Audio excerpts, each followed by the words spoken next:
Welcome to Kenton's videos. Enjoy the video. You start by preparing quality inputs. Gather 10 to 30 clear face photos, mix angles and expressions so the system learns variability.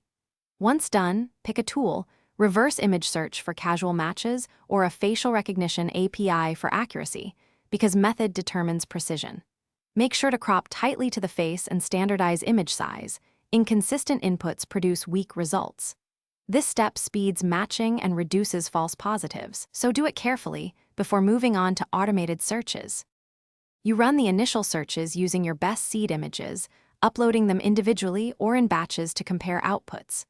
As results arrive, tweak similarity thresholds and landmark weighting to balance recall versus precision. Lower thresholds find more candidates but increase noise. Use metadata filters, location, date, platform, to narrow the set and prioritize images that match multiple seeds. Once refined, iterate with different seed photos, because combining matches across searches improves certainty and reveals consistent candidates. You now verify top candidates by reviewing several images per match and comparing distinguishing features like scars, moles, or hairlines, because one photo rarely proves identity.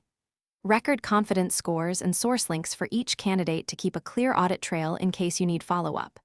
If you get many false positives, raise the similarity threshold or add more varied seed images. Conversely, if you miss matches, relax thresholds slightly. Troubleshooting tip: when results are noisy, improving input quality usually beats change. Thanks for watching. Consider subscribing if we helped you.